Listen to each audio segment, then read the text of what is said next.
selamat pagi siswaku. Hai, kamu yang ada di sana. Lihat nih, Ibu akan kasih kamu bagaimana cara untuk join ke aplikasi Quizzes. Sebenarnya caranya gampang loh, tapi kenapa ya masih ada aja orang yang nggak bisa masuk. Kalau ibu kasih share linknya ke Google Classroom, maka kamu tinggal klik aja linknya. Lalu kamu ikuti petunjuknya, kamu isi nama kamu sesuai absen. Lalu kamu tinggal main. Selesai. Nah, di sini juga akan ibu kasih tahu ke kamu bagaimana caranya kalau kita menggunakannya melalui kode games. Perhatikan baik-baik ya. Oke. Setelah kamu ketikkan joinmyquiz.com di Google, lalu kemudian kamu masukkan kode permainan yang telah ibu share tadi.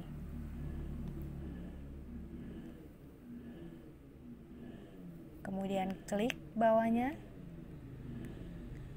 Nah, nama quizzes itu kamu isi sesuai dengan nama di absen. Kemudian mulai gamenya. Selamat mencoba.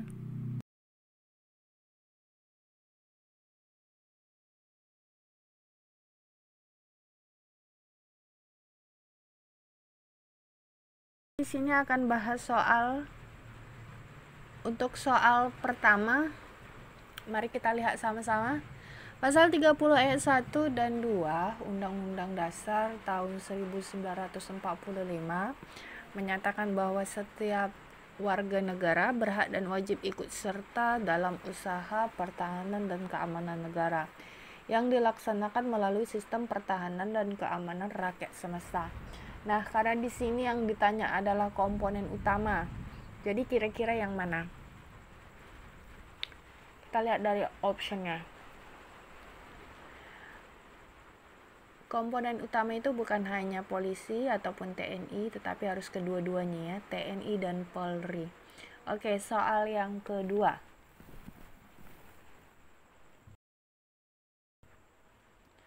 Undang-Undang Republik Indonesia Nomor 3 Tahun 2002 tentang Pertahanan Negara. Ayat 2-nya menyatakan bahwa keikutsertaan warga negara dalam upaya bela negara diselenggarakan melalui beberapa program. Nah, programnya itu salah satunya ada pengabdian sebagai prajurit TNI, lalu ikut dalam pelatihan dasar kemiliteran, lalu ada pengabdian sesuai dengan profesi, dan kemudian ikut pendidikan kewarganegaraan. Nah, kira-kira yang mana yang bukan? Iya, benar, yang bagian kedua. Oke, next soal selanjutnya. Bangsa Indonesia membentuk wawasan Nusantara supaya bisa mengenal diri dan lingkungannya. Tujuan mempelajari wawasan Nusantara.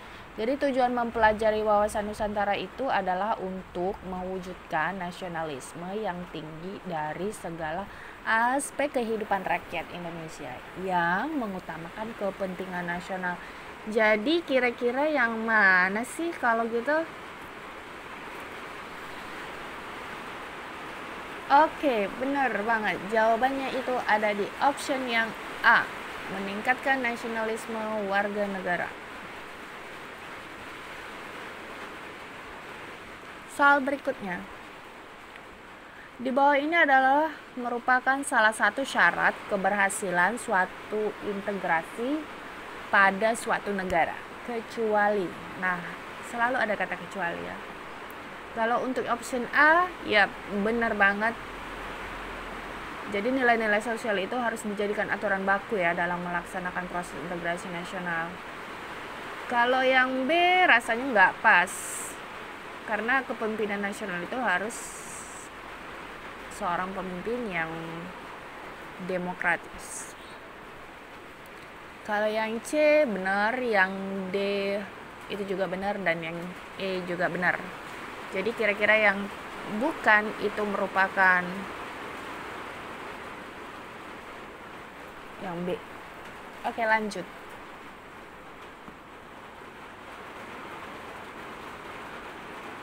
Bahwa ini yang bukan merupakan faktor pendorong tercapainya integrasi nasional adalah, ingat, yang bukan merupakan faktor pendorong, jangan terbalik ya. Faktor pendorong itu misalnya seperti adanya rasa senasib dan seperjuangan, adanya ideologi nasional, adanya sikap tekad dan keinginan untuk kembali bersatu, adanya ancaman dari luar. Nah, jadi di sini kira-kira mana nih yang bukan?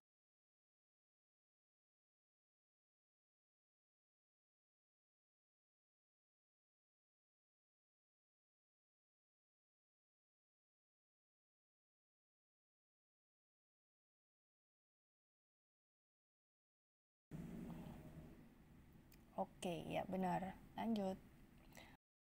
Keberagaman harus membentuk masyarakat Indonesia yang memiliki toleransi dan sikap saling menghargai.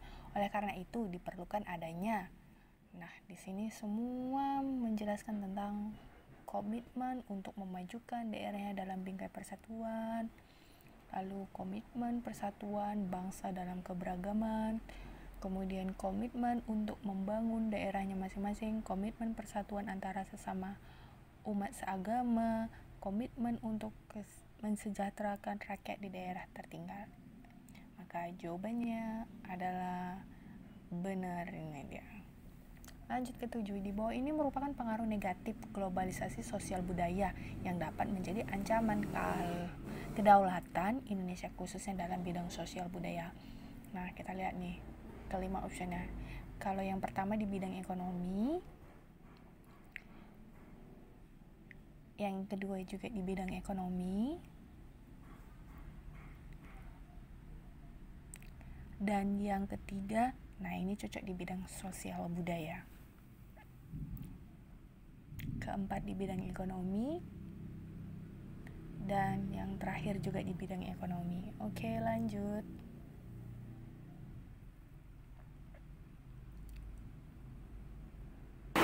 Soal ke-8.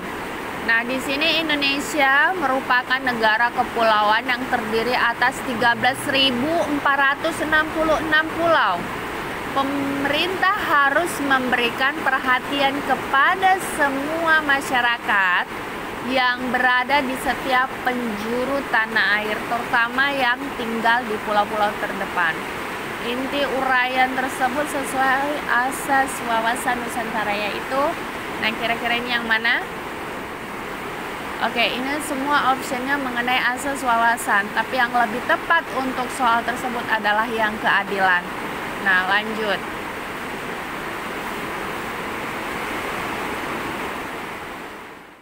Pada hakikatnya kebinekaan yang terjadi di Indonesia merupakan sebuah potensi sekaligus tantangan. Dikatakan sebagai sebuah potensi karena memiliki kekayaan yang melimpah, baik kekayaan alam maupun kekayaan budaya. Ya, ini benar. Dapat menjadi ledakan yang akan menggoncang integrasi nasional. Kurang tepat sama pernyataan di atas. Dapat menjadi ledakan yang akan mengancam persatuan. Nah, ini juga kurang tepat. Mudah tumbuhnya perasaan kedaerahan yang amat sempit. Juga kurang tepat. Membuat penduduk Indonesia berbeda pendapat. Ini juga kurang tepat.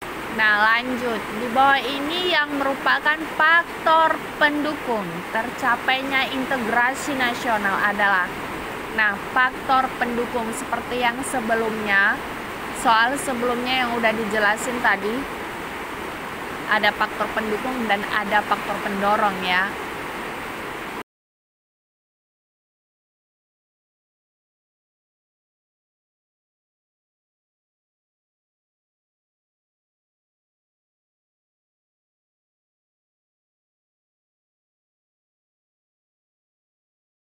Nah, kira-kira yang mana tadi? Ayo, siapa yang masih ingat?